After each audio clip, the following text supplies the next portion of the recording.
അതിനും മാത്രം ഇവിടെ എന്താ ഉണ്ടായ പത്മിനിപ്പോ? ദേ, നമ്മൾ വെറുതെ സംസാരിച്ച് വഷളാക്കണ്ട. ഒന്നും ഉണ്ടായിട്ടില്ല, സമ്മതിക്കണു. പോരെ? പിന്നെ എന്തിനാ അവളെ ഇപ്പൊ പറഞ്ഞേക്കണേ? അവൾക്ക് പോണം.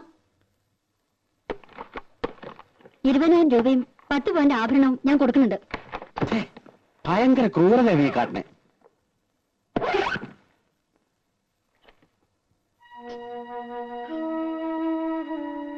രാജി എന്തിനാ കരയണേ?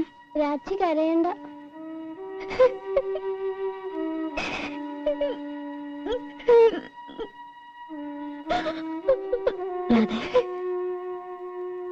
കുട്ടികളെ വിഷമിപ്പിക്കാതെ അവരെ ഒരിക്കൽ സ്കൂളിൽ വിട. വരുമ്പോ ഞാൻ എന്തെങ്കിലും പറഞ്ഞ് സമാധാനിപ്പിച്ചോളാം.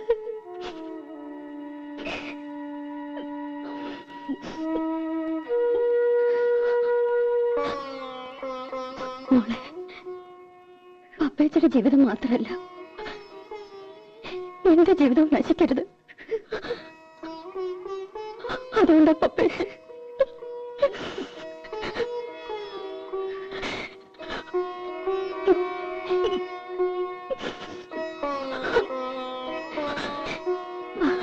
രാജി കുളിപ്പിച്ച് സ്കൂളിൽ കൊണ്ടാക്കാം.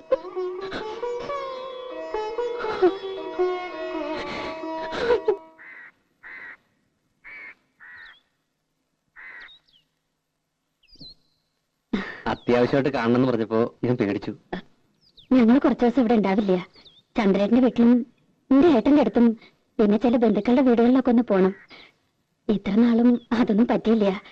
അതുകൊണ്ട് രാധ കുറച്ചു ദിവസം എന്റെ വീട്ടിലൊന്ന് നിൽക്കട്ടെ. അത് വീട്ടിലേക്ക് കൊണ്ടുപോകുമ്പോ ഒരു മണവാട്ടിയായിട്ട് കൊണ്ടുപോകണമെന്ന് ആശ. അത് സാരമില്ല. നാളെയോ മറ്റന്നാളോ എന്നെന്ന് വെച്ചാൽ ആ ചടങ്ങ് അങ്ങോട്ട് നടത്തുക. പൊന്നും ഡ്രസ്സും കാശൊക്കെ അവളുടെ കയ്യിലുണ്ട്. അത് കഴിഞ്ഞിട്ട് നിങ്ങൾ പോണുള്ളൂ. അങ്ങനെ അടാപിടിയെന്ന് കൂട്ടുകാർക്കും അയൽക്കാർക്കൊക്കെ ഒരല്ല ചോറ് കൊടുത്ത് ഒരു പന്തലൊക്കെ ഇട്ട് ഒരു കല്യാണമായിട്ട് നടത്തണമെന്നുണ്ട്. ഞാൻ അങ്ങനെ മതി. അതുവരെ അവൾ അവിടെ നിൽക്കട്ടെ. ഞങ്ങൾക്ക് പോവാണ്ടിരിക്കാൻ വയ്യ. അല്ലെങ്കിൽ പിന്നെ അവളുടെ അച്ഛന്റെ കൂടെ. വേണ്ട പറ്റി ചേച്ചി, അത് വേണ്ട. ഞാൻ കൊണ്ടുവയ്ക്കോളാം അവളെ. ആ, അത് തന്നെയാ നല്ലത്. കല്യാണം ഒട്ടും വൈകിക്കണ്ട. എന്താവശ്യത്തിനും എന്റെ സഹായം ഉണ്ടാവും.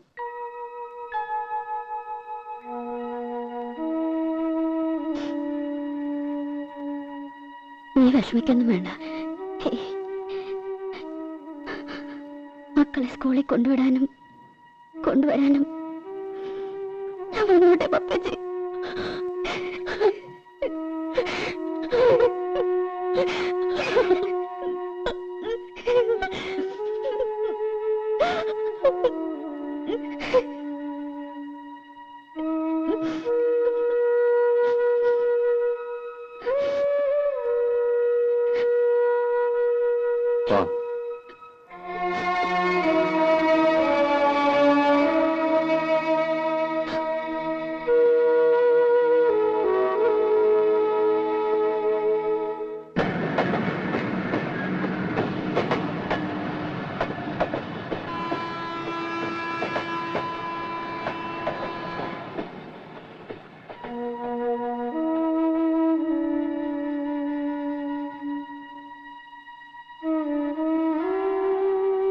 രാധേ,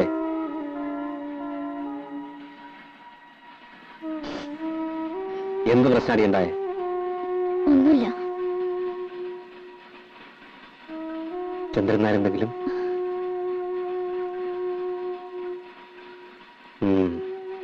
നടക്ക്.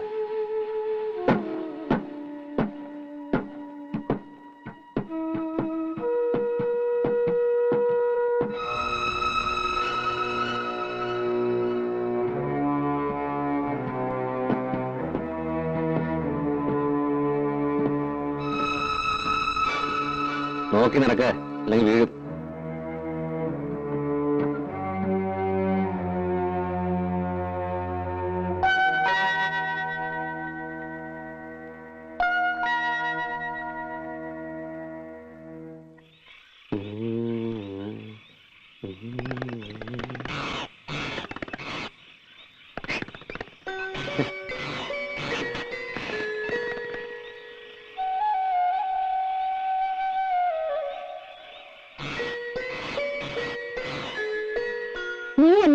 മഴയത്ത് വന്ന് കിടന്ന് തണുപ്പടിക്കണത്? വല്ല സൂക്കേടും വരും. ആ സൂക്കേട് വന്നോട്ടെ, അതിന് തള്ളയ്ക്ക് നഷ്ടമൊന്നുമില്ലല്ലോ. മലന്ന് കയറുന്ന ഞാൻ നോക്കണം. അതിനാള് വന്നിട്ടുണ്ട്. ഓ, ഇപ്പൊ അമ്മ പുറത്ത്. തള്ളേ, അവളുടെ അടുത്ത് നാക്കിട്ടടിക്കരുത് കേട്ടോ. വേണ്ട, ഞാൻ തൊഴുതു നിന്നോളാം. അയ്യോ, തൊഴുവൊന്നും വേണ്ട, തൊഴിക്കാണ്ടിരുന്നാ മതി. ഒരു തൊഴിലുകാരി ഇറങ്ങിയിരിക്കുന്നു. എടാ ദിവാരാ, ആ കൊച്ചു കയറി ഒന്ന് ദിവസമെങ്കിലും നീ എന്നെ ദേഷ്യം പിടിപ്പിക്കരുത്. പിന്നെ ഇനി വന്നേ, വായി വെക്കാൻ കൊള്ളാവുന്ന വല്ലതും ഉണ്ടാക്കി കൊടുക്കണം. അവള് കട്ടിൽ കിടന്നോട്ടെ, അമ്മ വായ കിടന്നാ മതി.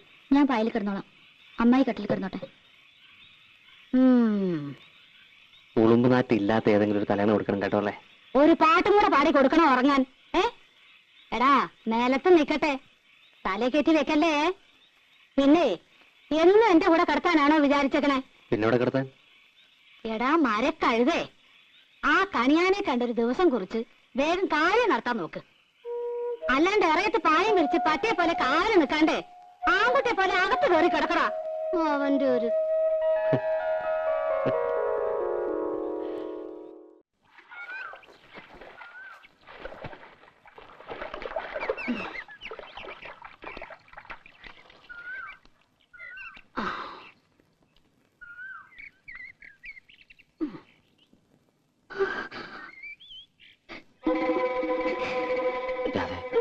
അല്ലേ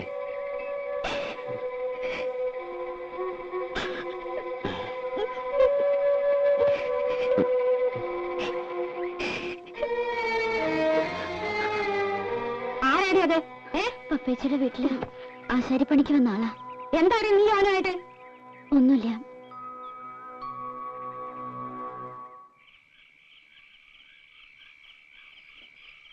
നീ ഒന്ന് വിളിച്ച് ചോദിക്കാം അവളോട്. എന്ത്? നിങ്ങൾക്ക് വല്ല പ്രാന്തമുണ്ടോ? അവളെ ഇന്നും ഇന്നലെയാണോ നമ്മൾ കാണുന്നേ? ഇപ്പോഴത്തെ കാലത്ത് പെണ്ണ് കാണുന്ന മിണ്ടുകയും പറയുകയും ചെയ്യണത് ഒരു വലിയ കാര്യ. അതെങ്ങനെയാ? ചീത്ത മാത്രല്ലേ കാണൂ. ഞാൻ കാണുന്നത് പറയുന്നത് മുഴുവൻ ചീത്ത. നിങ്ങളൊക്കെ വലിയ പുണ്യാളന്മാര് ആയിക്കോട്ടെ. ഞാൻ ഒരക്ഷരം മിണ്ടണില്ല. നീയായി, നിന്റെ പാടായി.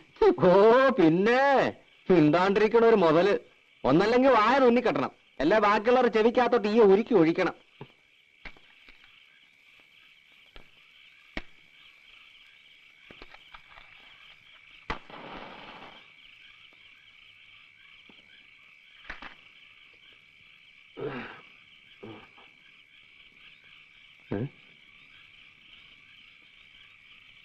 നീ ഉറങ്ങിയില്ലേ?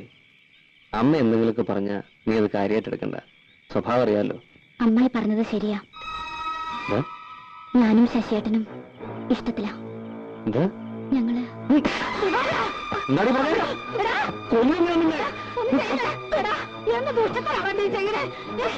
ചോദിക്കാനല്ലേ ഞാൻ പറഞ്ഞുള്ളൂ. ഒന്നാണിപ്പോ എന്റെ മോളെ, അതിന് മാത്രം എന്താ തെറ്റാണ് അവൾ ചെയ്തത്?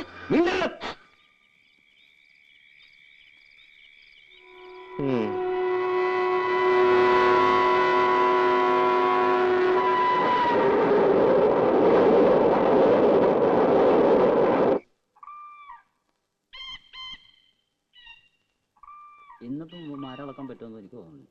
ഇന്നലെ വീട്ടിൽ ചെന്നപ്പോ ഒരുപാട് ശരിയാ, നീ അപ്പൊ 100 രൂപ വാങ്ങിച്ചപ്പോഴേ ഞാൻ മനസ്സിലാക്കിയത്. എല്ലായിടത്തും പറഞ്ഞാൽ നീ അത് മുഴുവൻ ഇന്നലെ നശിപ്പിച്ചില്ലേ?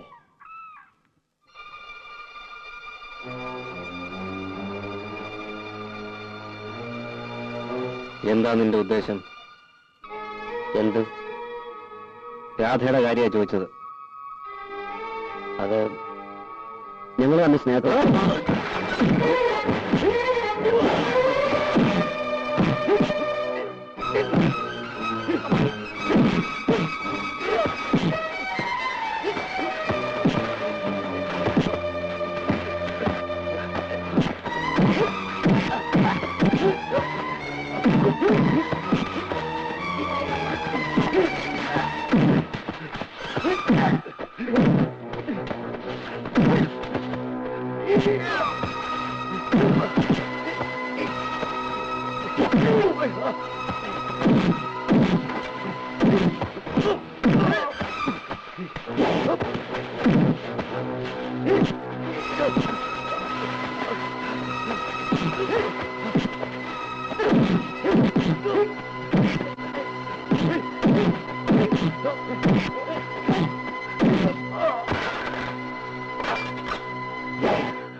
അടുക്കരുത്, കൊല്ലുന്നത്.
ഇനിയുള്ള ജോലി പോലെ നീ ഓർത്താ കൊല്ലും ഞാൻ. ചന്ദ്രനെ ഇനി ഒന്നും ചെയ്യലോ.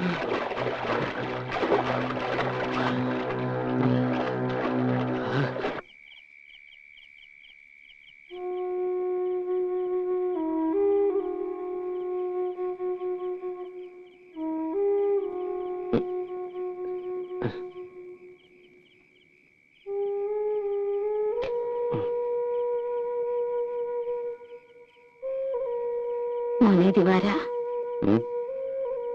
നീ എന്തെങ്കിലും ഒന്ന് പറയടാ. എന്ത് പറയാനാമേ?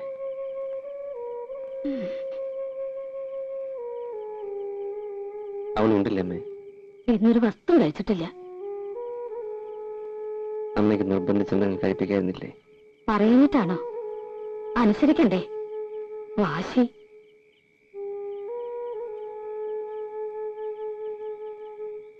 അത് മുഴുവൻ തിന്നിടാ.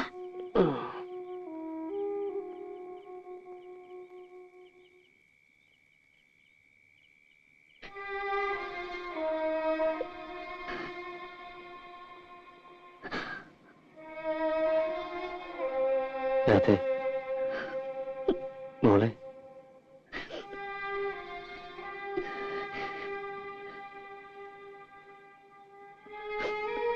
സാരില്ല. ദിവാരേട്ടന് സഹിക്കാൻ പറ്റാത്തോണ്ടല്ലേ.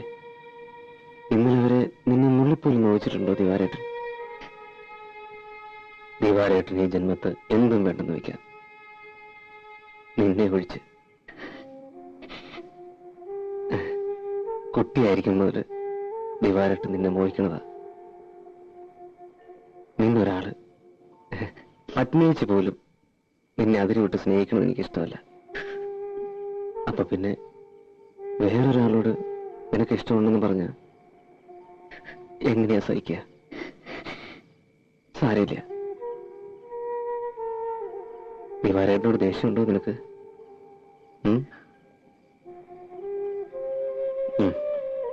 കുട്ടികളാകുമ്പോ ചില വിവരക്കേടും എടുത്തിയാട്ടവും ചില തമാശകളികളൊക്കെ ഉണ്ടാവും. അതൊക്കെ മനസ്സിലാക്കാനുള്ള വിവരമൊക്കെ ഉണ്ട് ദിവാരേട്ടന്. അത് പോട്ടെ, മറന്നുകള. നമ്മൾ ഈ കാണുന്നതൊന്നുമല്ല ലോകം. മിന്നണതെല്ലാം പൊന്നല്ല. അവിടെ ചുണയുണ്ടെങ്കിൽ ഇറങ്ങി വേണം കാണിച്ചോടാം.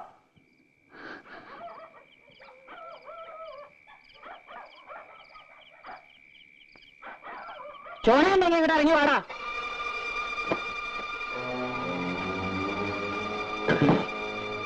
എങ്ങനാ അങ്ങനെ പോകണേ? എന്തിനാടാ പടം മുഴുവൻ ഇളകി വന്നേക്കണത്? എന്റെ ഈശ്വരാ, എന്താ വേണ്ടേ? എന്റെ കുട്ടിയെ നീ കൊല്ലും അല്ലേടാ? കൊല്ലും. ഇപ്പൊ തല്ലേയുള്ളൂ. തെമ്മാടിത്തരം കാട്ടിയാൽ കൊല്ലും. നിന്റെ പെണ്ണിനെ നീ മര്യാദയ്ക്ക് വളർത്തണം. എന്റെ ചക്കര കൈയും കണ്ണും കാണിച്ച് വശീകരിച്ചിട്ട് പരിസരത്ത് പാട്ടും കൂത്തും കാട്ടി എന്റെ കുട്ടിയെ വശീകരിച്ചിട്ട് നീ ന്യായം പറഞ്ഞോളാം. ഇനി പരിസരത്ത് അവനെ കണ്ടോ പണിയെടുത്ത് നിന്നില്ല, ചവിട്ടിയാൽ തണ്ടലൊടിക്കും. അപ്പൊ ഞങ്ങളുടെ കയ്യൊക്കെ മാങ്ങ പറിക്കാൻ പോകും. ചെക്കന്റെ മേത്തൊരു പലതരം വീണുണ്ടല്ലോ. ഇത് കണ്ടോ നീ? മരം പണിയാൻ മാത്രമല്ല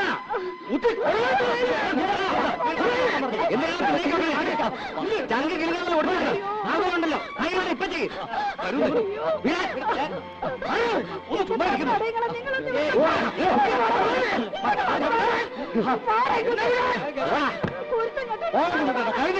ഊളത്തരം കാട്ടിയ ഇനിയുണ്ടാവും. സ്റ്റേഷനിൽ കയറ്റി ഇടിച്ച് പതപ്പിച്ചില്ലെങ്കിൽ നിന്റെ പണി ഞാൻ കളയിപ്പിച്ചില്ലെങ്കിൽ എന്റെ പേര് കുഞ്ഞുണ്ണ. പിന്നെ താനെന്റെ ഓലത്തും പോടാ.